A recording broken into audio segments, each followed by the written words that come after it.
Donc faire face à la nouvelle donne économique des collectivités.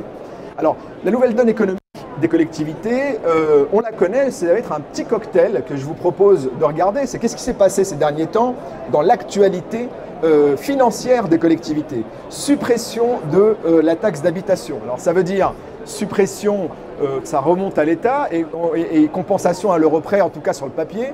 Mais on sait que quand ça remonte à l'État et que c'est compensé, il y a forcément péréquation. Et qui dit péréquation dit des gagnants et des perdants. Et bizarrement, on entend beaucoup plus de perdants que de gagnants. Deuxième point, dégel du point d'indice. Et ça, c'était une promesse électorale qui a été tenue du président Macron, mais qui vient tout de suite impacter la masse salariale des collectivités.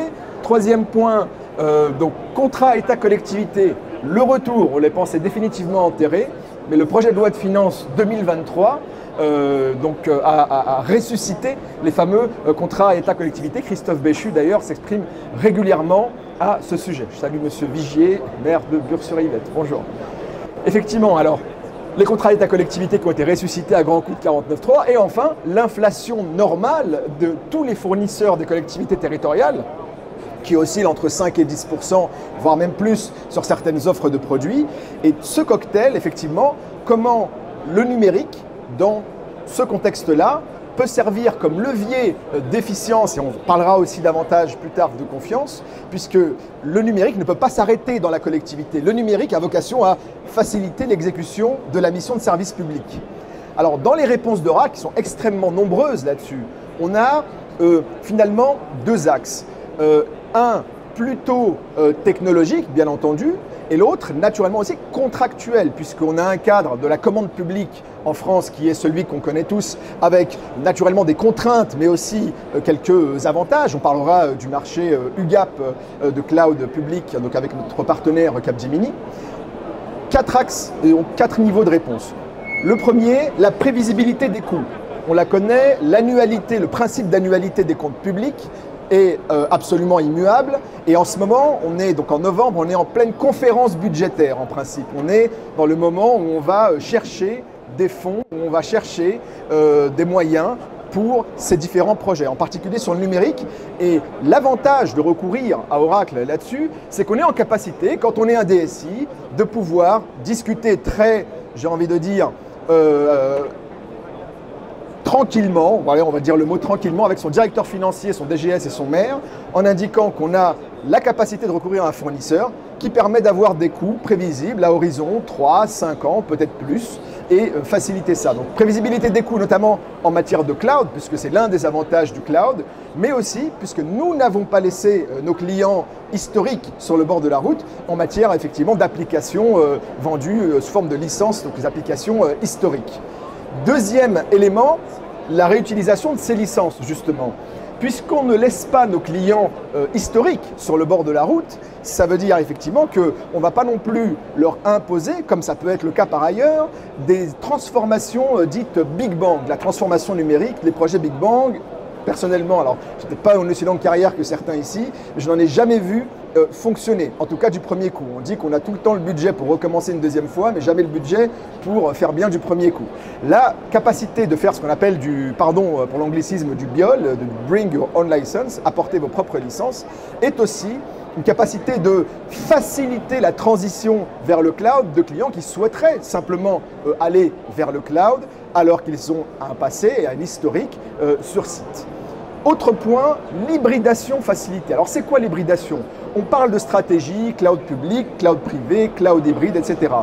Et l'hybridation facilitée, c'est que toutes nos solutions cloud sont pensées pour fonctionner avec nos solutions on-prem ou d'autres solutions on-prem, d'autres solutions sur site. Ces solutions on-prem ou sur site, donc l'hybridation facilitée, permet aussi de recourir au cloud, non pas simplement pour changer et passer ses applicatifs, par exemple, directement dans le cloud, mais ça peut être que pour assurer certaines fonctions du système d'information. On a un client, un département, qui n'utilise le cloud que pour ses sauvegardes. À l'heure où les collectivités territoriales sont des cibles privilégiées des cyberattaques, pourquoi ? On a de la donnée personnelle, de la donnée de santé, de la donnée économique, on a même des données, les familles, les enfants, etc. Ce sont des données extrêmement précieuses qui sont convoitées. Et le cloud aujourd'hui a cette capacité à faciliter donc l'externalisation de certaines fonctions. On parle par exemple ici de la sauvegarde, mais ça peut être d'autres fonctions pour faire face à des montées en charge très temporaires. On l'a vu également pendant le Covid chez certains de nos clients. Et enfin, des cadres contractuels adaptés. On connaît tous l'UGAP et on a, avec nos amis de Capgemini qui nous font le plaisir de nous recevoir aujourd'hui, et je remercie encore, la capacité de recourir au cloud d'Oracle à travers le marché de cloud externe, de cloud public externe, de manière, je veux dire, facilitée, et notamment quand il s'agit de faire face à des augmentations temporaires de charges, on sait qu'on peut compter sur l'UGAP là-dessus pour pouvoir effectivement répondre rapidement à la demande. Donc, autre point sur ces cadres contractuels adaptés, je parlais tout à l'heure de nos clients historiques qui étaient nos clients donc on-prem ou license. On a aussi développé pour les collectivités territoriales et très spécifiquement Oracle, plutôt que de contractualiser très individuellement avec chacune d'entre elles, ce qui existe puisqu'on a une équipe commerciale dédiée qui fait des centaines de rendez-vous, qui est à l'écoute des collectivités. Et à l'écoute des collectivités, cette équipe commerciale s'est rendue compte que il y avait aussi un phénomène assez fréquent finalement qui est la capacité, la volonté de chasser en meute pour les collectivités pour avoir des prix. On a la culture en France des groupements de commandes, on a la culture en France des centrales d'achat, le CIPEREC pour ne pas la nommer, ou naturellement l'UGAP que je viens de citer. Et pourquoi pas, côté Oracle, on s'est dit fournir un cadre contractuel donc qui s'appelle, pardon encore pour l'anglicisme, Unlimited License Agreement, c'est-à-dire un contrat de licence illimité qui vient fournir à l'ensemble des collectivités, donc qui contractualisent en groupe plusieurs dizaines de collectivités de tous nos territoires, on ne se limite pas naturellement qu'à la région Île-de-France, et qui ont maintenant la capacité de pouvoir avoir accès de manière illimitée à nos produits licences historiques, notamment en base de données, et qui viennent faciliter la sécurisation, qui viennent faciliter la redondance, par exemple des sauvegardes des données, l'anonymisation aussi de ces mêmes données, puisqu'il y a aussi des enjeux de protection des données personnelles. Donc cette capacité d'Oracle à pouvoir être flexible sur son cadre contractuel, à fournir des cadres contractuels dans l'intérêt des collectivités, c'est un véritable bouclier anti-inflation, puisque là encore ce sont des prix qui peuvent être figés sur 3 à 5 ans, alors quand on avait une inflation relativement basse, c'était quelque chose d'importance assez relative. Mais désormais, on a des soubresauts inflationnistes de 3 à 5, 10% selon les déclarations des uns et des autres un peu plus à l'est de nos terres. On peut avoir effectivement davantage d'intérêt à sécuriser les prix.